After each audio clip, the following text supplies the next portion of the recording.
Hello and welcome to this video in which I'll be reviewing this Ribble CGR AL 105 Enthusiast model, which I've had now for just over a year. It's been a cracking bike for what I need and what I use it for.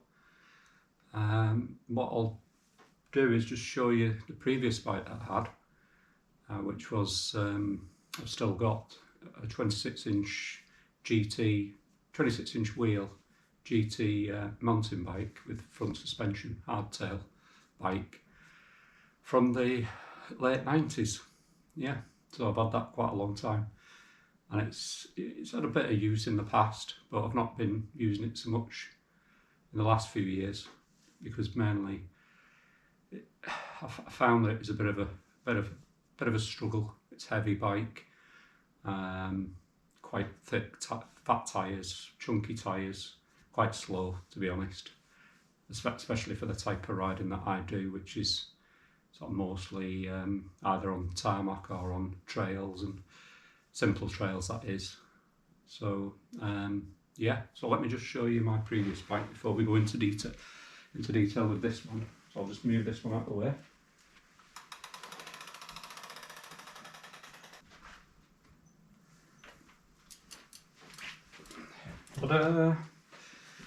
And there it is.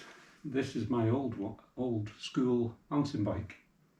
So aluminium, front suspension, forks, 26-inch wheels.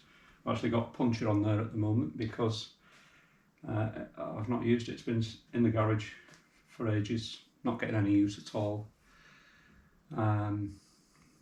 since this came along anyway. So yeah, I mean, it's been okay. It's still okay. If I went on some really technical terrain, you know, in the deep woods, for example, then I'd probably want to ride this over the gravel bike, but it would really have to be technical terrain in order for me to switch over back onto this again, I think, because the type of riding I do now, you know, it doesn't warrant this type of bike anymore. So let me just go back over to the Ribble again, get back to the review.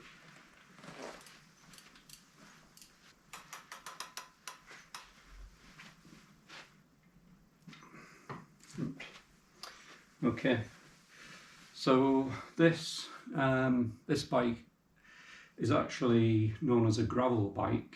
I mean, it looks like a road bike when you first look at it, because of the shape, the design of the bike, the geometry of it, the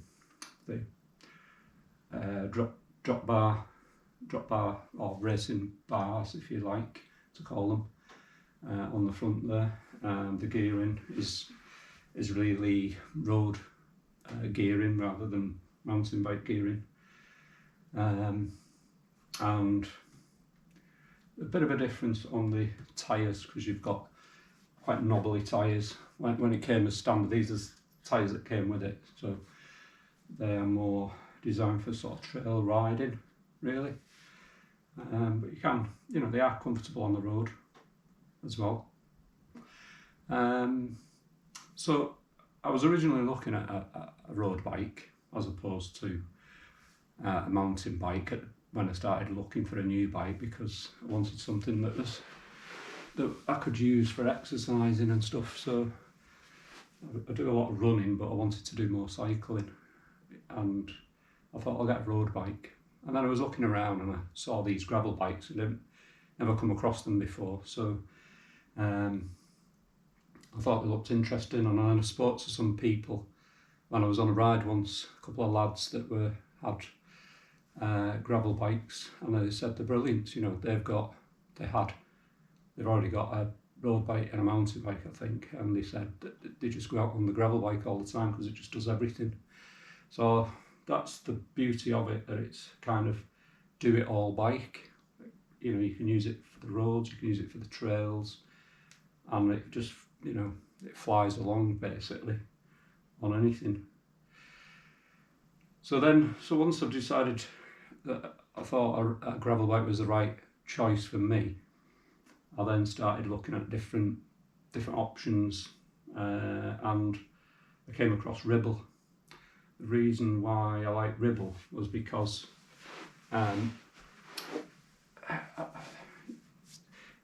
you can go onto the website and there's a lot of different specs for the same bike. So you know, this one particularly comes in an aluminium frame, which is what this one is. So it's aluminium frame, but the front forks are carbon, but the rest of it's aluminium. I think the seat post here is carbon. So yeah, it's an aluminium frame basically, but they also do it in a steel frame, which is quite old school, but people rave about them. So they do titanium, which is quite expensive, but quite a good solid frame as well. And they also do a carbon version, so it comes in 4 different materials, which is a good, you know, obviously pay more for a bit more for the carbon one if you wanted a lighter frame, but there wasn't, when I was looking at them, the carbon, the full carbon frame was only 500 grams lighter than the aluminium, so there's not really much difference, and it's basically a bottle of water. But I'd like to try the carbon one to see what that, you know, what that ride's like. But the titanium was probably just a bit too expensive really for what I need, and so I thought the aluminium's good enough. My previous one was aluminium, so I thought I'll just go for the aluminium one and see how I get on with this first. And the other good thing about Ribble is the fact that you can change quite a lot of things on the bike. So if you go on the website and look at the bike, and then when you're in the bike spec, you can go into the bike builder, what's called a bike builder tool, and in there you can choose all sorts of things. You can upgrade the wheels, tyres.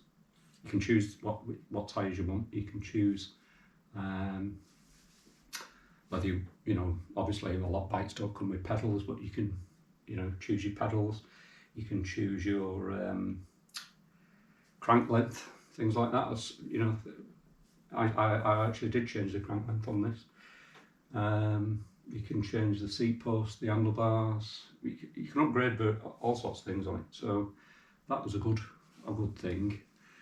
And another option, if you pay a bit more, I think it's about £300 more, you can get custom colour. So you can choose whatever colour you want, and in that custom colour you can choose the colour of the lettering, the colour of the frame, and various areas of the frame. So you can tailor it, and there's thousands and thousands of different options. If you took all the combinations, there's just loads of different options on the colours. But I just stuck with this colour, the orange. They do it in a blue as well, but I just thought I quite like the orange actually, something a bit different, you know. And it kind of reminds me of the old Ford GT40 car with the orange and blue. So that it looks quite good, in my opinion. So that's where I was at, and then basically just going over the bike spec itself. So what you've got is on the tyres, these are 40mm wide tyres, Schwalbe G1s, gravel tyres. They're not tubeless, they have got inner tubes in them. I've got the Axiom wheels, aluminium. On the gearing I've got the Shimano 105 group set, which is kind of the middle of the range on the road bike gearing, which is fine really. You know, it's 11 speed, so 11 gears on the back, and two rings on the front. You can get it in single front chainring option, but I don't really fancy that. I think that's more if you're doing a lot more off-road, then that'd probably be better for that, but because I'm doing both road and off-road, decided I wanted the you know, all the smaller increments between the gears, so I went for the double, and that's what gives me that. So I've got two there, times 11, so you've got your 22 gears, and it on the front, the chain on the front is the big one is a 50 teeth ring, and the back one is 34. So that's the front, and then on the back you've got 11. The small one is 11, and then it goes up to a 32 on the big one. So nice, good spread of gears, you know. You can get up to, if you're in the top gear, you can easily get up to like 40 mile an hour, you know, on the flat, if you can push it that hard. It takes a bit of doing to get up to that speed on the flat. I can't quite get there. The most I've had it on the flat is about 35-ish, I think. But coming down hills, you know, you're not going to spin out because the gearing's quite high, so the pedals are not going to spin out. So you're going to be able to achieve higher speed with the bigger gears. And on the rear, so if you were to drop it on the front ring there on the front, and the big ring on the back, that would be your lowest gear, obviously. And I've been up some quite steep hills with that round here, you know, the steepest hills around here, round Crank Road, past the golf course up there, called Shirley Brow, which is quite steep. It's about 17%. So it's managed to get up there, and I've been in the lowest gear getting up that, and it kept, you know, it coped fine getting up there. So that's not a problem. You could probably get a bigger. You could probably put 34 on if you wanted to, just to get that extra lower gear. But yeah, I've not bothered to do that. So in terms of stuff that I've done extras, one other thing is, yeah, you've got disc brakes, the hydraulic disc brakes, and the Shimano 105 hydraulic disc brakes. What else? I think I mentioned most of the stuff, really. Yeah, I don't think there's much else to say on that. The thing that I've added extra, so I've added some extras from Ribble when I bought the bike. So I had the plastic bottle cages put on by Ribble. What else I did have mud guards as well, actually, front and rear, full length mud guards, you know, the proper full length ones, useful in winter when the roads are all wet, you know, and on the trails as well. But you know, it doesn't completely stop all the mud flying up, but it gets rid of a lot of it. So yeah, they're not on at the moment, so I took those off last spring, and I've not put them back on really. So I had that. The other things I've got from Ribble are the lights. So I've got a rear light there, and there's a little front light as well. So I've got those from Ribble, and those are quite good because you can just simply, they're only cheap ones, I didn't spend a lot on these, but you can just unscrew them. You're just unscrewing there's a local USB charge point there, so they're rechargeable, so you just charge them up, stick it back on, and away you go again. And they've got different settings, you know, flashing settings and stuff, so it's alright, you know, good enough. What else did I get from Ribble? Extras. I upgraded the handlebars, actually. I upgraded the handlebars. I don't know why I did that really, but it was only like 30 quid more for the next level handlebar. I think they were a little bit lighter or something. So I went for those. What else? I left the seat post as the standard one. You could upgrade that. That is it. Oh yes, the tape on the handlebars. The standard tape is just a plain finish, whereas this is more of a grippier, embossed and thicker tape. So it wasn't much more to upgrade that, so I decided to upgrade that as well. Yeah, so that's that. And then basically the other things that since I've had the bike, I started upgrading other things myself. So obviously I've put on a nice aerodynamic bike bag on the back there, a little small one. You know, it's only got a few things in it, you know, inner tube, multi-tool, some puncture kits, you know, repairing punches when I'm on a ride, and a small pump. I think that's pretty much, and some tyre levers as well in there. That's pretty much it really. I don't want to carry too much with me, especially if I'm going on a road ride. Then I don't want to carry too much if I'm going on a long distance. So that's fine. Other things I have added myself. I've added the Garmin bike computer on the front there. I'll get a closer view of this in a minute so you can see.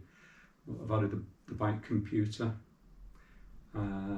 which is the Garmin Edge 550.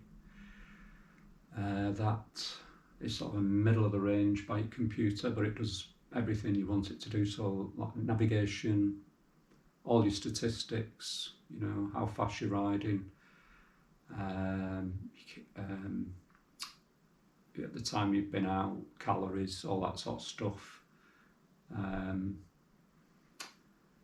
But also with that system, with the Garmin system, you can add sensors to the bike as well. It does automatically record your speed via GPS. If you don't have the sensors, it'll just use the GPS signal to work out the speed, which is quite accurate though. So I bought the speed sensor, which is a little sensor that attaches to the front hub. You can attach it to the rear as well if you want to, instead of the front, but I'll put it on the front there. It just wraps around the front hub and secures it. It's only a tiny thing. So that gives you a more accurate speed reading, and it basically communicates wirelessly to the Garmin there. And I've also got the Cadence sensor, which is on the opposite crank arm. It kind of sits like across the crank arm there, wraps around it, and that records your cadence or the revolutions per minute of your pedal, so you can see what sort of cadence you're doing when you're riding, because then you can optimize. You can work out, you know, am I riding at the right cadence, or do I need? And why do you need to know that? Because you need to know that because of the gearing. If your cadence is too low, then you're obviously in the wrong gear. You know, you're in too high a gear, and you need to drop down a gear in order to get the efficiency. And if you obviously your cadence is too high, then you want to drop it, increase your gear to a higher gear in order to get a slower cadence. So I think they say that your cadence should be around about 70-80 RPM. So you can see it in real time on the unit as you're riding along, and then you can obviously adjust your gear into as and when. But it's useful just to see what sort of effect the cadence has on your speed and stuff. So I've found that actually riding at higher cadence, it's better for me. That's what I've found so far, rather than a lower cadence, a higher gear. You're pushing too much, and rather than having a freer cadence, you know, more relaxed cadence, that didn't work. Yeah, the higher cadence worked better for me. Anyway, so that's a bit waffling on a bit there about that. But I had the I've had a bell put on as well on the handlebars, so that's another extra that I've had. One other thing, you can actually get, for the Garmin, you can actually get what's called a power meter. I've not bothered with that, but that is something that attaches to the, I think you replace the crank, or you can get pedal based ones, I think. They're a few £100 to buy, and all it basically shows you is the power transfer through the pedal in wattages. I suppose if you're a very serious cyclist, then you might want to invest in one of those, but I haven't bothered. And the head unit itself, if you use Strava and link, which you can link that to Strava and uploads automatically your activities, it will also estimate your power anyway in watts. I don't know how accurate Strava is at doing that, because it doesn't know what sort in detail all the, the bike spec and so on and so forth. I think it just takes an average, so I don't know how accurate it is. So that's all the stuff that I bought. A couple of other things I've done. So because these are gravel tyres, I did actually buy, and they're just here, these, which are, these are road tyres, road racing tyres, Continental Grand Prix 4-season. These are 28mm, and as you can see, they're very smooth, very thin, and they are really designed for road, tarmac, going fast. So I can switch, and I do this quite occasionally, switch these out to those tyres, particularly if I'm doing more tarmac riding. And you can tell a difference, particularly on the roads. You can put higher pressure in them. That's one thing. So higher pressure, you're going to go faster, especially on very smooth tarmac. Whereas these don't take as high a pressure as what I can get 100 psi out of them. Whereas these, I think, they go up to about 60. So, however, these are more comfortable, especially if there's a lot of potholes on the road. Then these absorb all the potholes, whereas those don't. So you get shook about a bit with those. So that's a downside, really. If the road's not very nice, So that's the tyres. It is a bit of a pain having to switch tyres. It can take 15 minutes or so just to take these off, to get it up on the stand, to take these wheels off, put those tyres on. It's a bit of a faff, to be honest. And some people have, two sets of wheels, one set of wheels with the gravel tyres on, and another set of wheels with the road tyres on. So all they do is just simply just take the wheel off, put another one on, and away they go.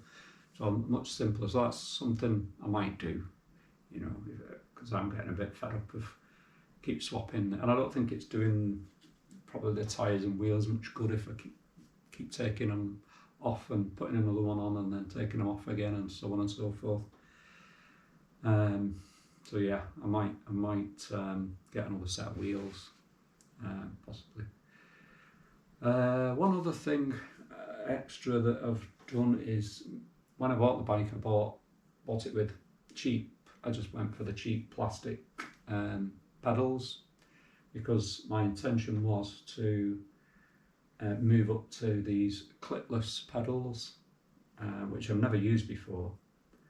I was on my old bike, I was on flat pedals. So I bought two types of pedals actually, because you've got mountain bike ones and you've also got road pedals. So I've got both types. The difference is that the mountain bike ones have a double-sided connector, so you can connect your foot onto either side of these pedals, whereas the road ones just have a single-sided entry point for your foot, so a bit trickier to use.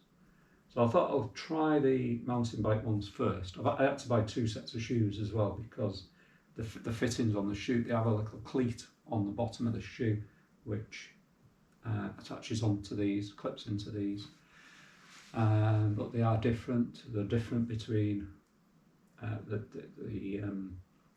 mountain bike and the road bike, different shaped cleats, so you need different shoes because of the fittings. So I started off with the mountain bike ones, and I've stuck with them basically since. I was a bit cautious and nervous at first when using these, because it is a bit daunting being locked into the, having your foot locked in while you're riding along. But I did come up with a simple way of sort of getting used to them, which I'll probably do another video about that and how I did that, so look out for that one. They're the clipless pedals. So what I'm going to show you now is a short little clip, or a series of clips, showing the bike riding along on different sorts of terrain. So I'll include a bit of road, a bit of trail, and sort of woodland, dirt track riding, some gravel type riding. So let's just have a look at that, and then you can see how the bike performs. And it's basically the video clips that I'm about to show you will be with this setup. So it's got the gravel tyres on, even for the road section. So let's have a look at that. Right. Well, just before we get onto the videos, I'll just give you a close-up view of the bike.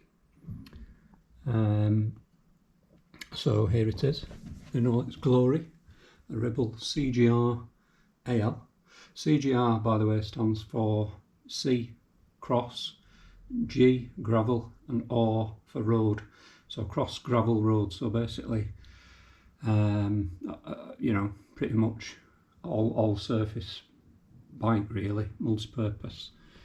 Also commuting as well, you could add into that mix. Right, so I've just flipped over the tyres actually. So we did have these front tan-walled tyres on before, which are the Schwalbe G1 40mm gravel tyres. So you can see there's quite a bit of tread on them, ideal for the gravel trails and so on. And I've since moved over, as you can see, the narrower road tyres, and these are the Continental Grand Prix 4-season tyres, 28mm. So see the big difference there. Not as much tread on those, obviously, because of riding on, specifically for riding on tarmac, those ones. So I'll move that out of the way, and we'll get on to looking at the rest of the bike. So the front, we've got the carbon box. No suspension on this, obviously don't need suspension on a bike like this. We've got the 105 hydraulic disc brakes on the front there. Moving around up to the top, we've got, this is the optional extra embossed bar tape, which only cost an extra £10 to upgrade, and as you can see it's quite thick and it's quite grippy looking, so that was worth getting. We've got a bell on the front there, and we've got the front light and the Garmin Edge bike computer just mounted to the handlebars. Moving round, we've got the carbon seat post and the rear light, the saddle bag, the Prologo saddle. It's quite a stiff saddle, but I find it's okay for me. We've got the plastic Ribble bottle cages. Down here we've got the Shimano 105 50 34, so it's two front rings, 50 the big one and 34 the small one on there. Moving to the rear, we've got the 105 cassette, and that's 11 the smallest, up to 32 the big ring, so 11 speed. Got the clipless mountain bike clipless pedals, which double-sided, got those on there. And we've got, oh, I forgot to mention at the front there, we've got the sensor. I don't know if you can see it there, but there's a sensor for the speed sensor, sorry, which connects wirelessly to the Garmin head unit to record your speed. And also on this crank arm here, you can see there's a sensor there, which is the Cadence sensor attached to the side of the crank arm, which again connects wirelessly to the head unit and records your cadence as you're pedalling along. Other things I've got on here, I've basically wrapped the frame in this 3M helicopter tape just to protect it, so all of the underside of the frame has got this protective tape on it, and you can see, you can only see it when you're up close, but you know, it stops all the stone chips flying up and damaging your bike. So that's it, that's the bike close up. So let's get back to the videos. Okay.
can see just then, bike performed really well on a mixture of different terrains.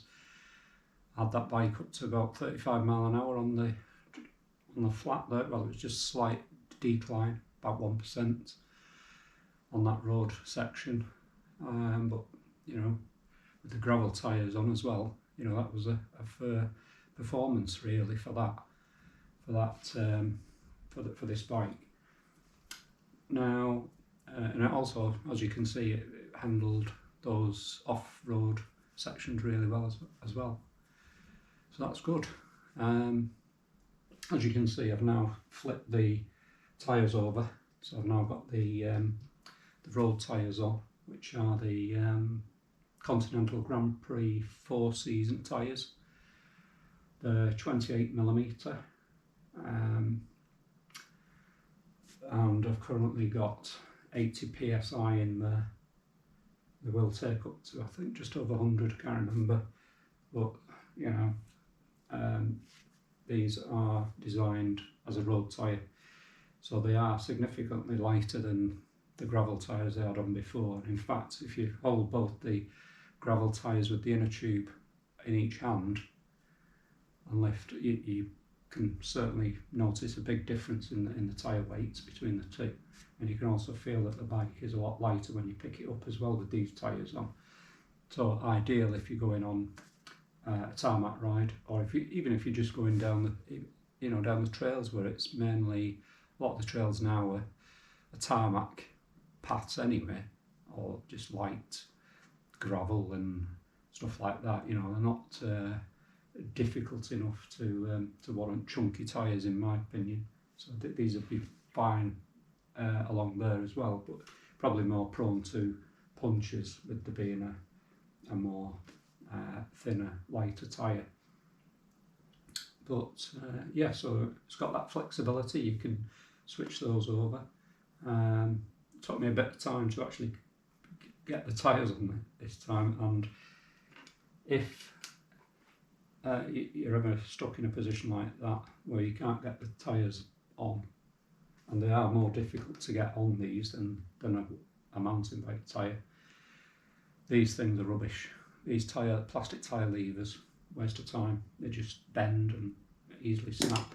So I suggest getting these metal ones with a plastic coating on, which will just protect the wheel and won't sort of damage the paintwork on the wheel when you're using them. But these, obviously solid, won't bend.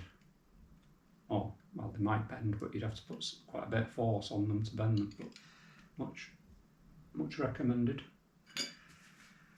The other thing with this bike I forgot to mention is that these are 29-inch tyres. So my other bike was a 26. These are 29. You can actually put 27.5-inch wheels on this bike. It will take 27.5-inch wheels as well, which is good if you want to go on trail, do more trail riding. Then you probably might want to do that, but I'm happy with the 29s myself, you know. So that's that. Oh, this is another thing. I recommend getting a decent floor pump, because I've had a few of these and they've all packed in, but this one's been okay up to now. Paid a bit more for this one. It's the Toe Peak Joe Blow Sport, and it quickly pumps these tyres up in, well, I've got that up to 80 psi in less than a minute, so recommended. Like I said, the other things that I'd probably upgrade on this bike, I may get another set of wheels. I'm still thinking about that because it just makes life easier switching them out. And I bought a new stem, which is for the front there, just longer stem, because this one that it came with, I didn't spec the right one actually. It's only since I've been riding it that I've realised that actually my stem is too short for me. I need a longer stem. So this is a 110mm stem, so I'm going to get that fitted on there. It'll just give me a stretch out a bit on the bike, which would be better fit for me. yeah, so I've been using this over the last year. I've done about 1,600 miles in a year on this bike. Been great. Got really into it as well. The old bike doesn't get used anymore.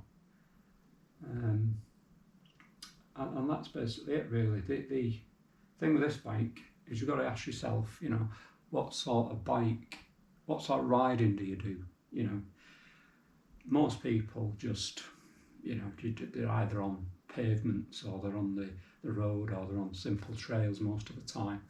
This is fine for that sort of riding. It wouldn't be ideal as a full-on race bike because you're up against, you know, your carbon, people riding carbon bikes and so on, and even lighter bikes than this. And it wouldn't be an ideal bike to take on the mountain bike parts with the black rungs and the jumps and everything, so forget that. So those two extremes, forget them. Everything in the middle, which is 95% of most people's well, probably more than that actually, it's 100% of most people's riding is in the middle, which is just ride along, exercise, ride along canal trails and so on and so forth, even in the woods on the simpler trails. You know, you'd be surprised how this bike copes even on fairly technical paths and stuff. It's ideal for most people. The only question really is whether you are suited to the drop bar racing style handlebars. Some may be put off by that because they may have never done those types of bars before. They take a bit of getting used to, but they're not difficult. And the thing I was worried about was whether it would make, you know, give me backache basically when I'm riding. But I find that because of the you basically got 3 handle positions on this bike, so you can either be in the drop position, you can be in the hood position at the top with access to the brakes and some gears and stuff as well, or you can be on the top, like riding sort of like a mountain bike style but with a narrow grip on the top there, which will make it more upright. So each of those 3 positions, if you think about it, you've got your upright position, you've got your drop hood position and your drop bar position. You're moving your back slightly each time, so that just gives, when you're on a longer ride, you want to just move your back a bit, really. I find that it's more comfortable to switch around, whereas on a mountain bike you're more in a fixed position all the time, which I find aggravates my back because it's not getting any movement. So when you get off the bike you feel, you know, you feel quite uncomfortable. So I find that actually it's better for me back personally, this style of these style of handlebars. And I haven't suffered with any back problems using these. So yeah, it's all down to what do you ride. Ask yourself what do you ride and then choose the bike from that, basically. This is an ideal do-it-all bike for everyone, and it really comes down to those bars at the end of the day, whether you like them or not. And that's that. And then there is, however, Ribble have announced a new, well, it's been out for about 6 months I think, a new dedicated gravel bike, because this was the gravel bike 12 months ago, but now they've brought out something called the Ribble gravel bike, which is pretty much the same. I think they do it in aluminium and carbon, as far as I remember. I don't think they do it in all the 4 different frame materials that this one comes in. So this is more of a road end of the spectrum gravel bike and commuting bike and winter bike even, or more of a roads type bike, whereas the gravel bike is more designed for more of the off-road end of the gravel bike spectrum. So without becoming a mountain bike, it's at that end. So if you think of it like that. But yeah, that's worth looking at. It has a different gear system on that one. I think the gravel specific GRX gearing system, which is dedicated for gravel riding, whereas this is the, like I said, the road version. So yeah, it's been brilliant. I've done a lot of riding on it. The longest ride I did actually was from a road from Wigan all the way up to Kendal in the Lake District in one day, 82 miles through Rivington, up through the Forest of Bowland, all the way through there, all the way up to Kendal. Didn't ride back, got a lift back, and in that took all day, but it was a great ride. Yeah. So yeah, really happy with this bike. So if that's helped in any way, then great. If you've got any questions about the bike, then you can ask in the comments down below. Thanks for watching, and I'll see you in the next one.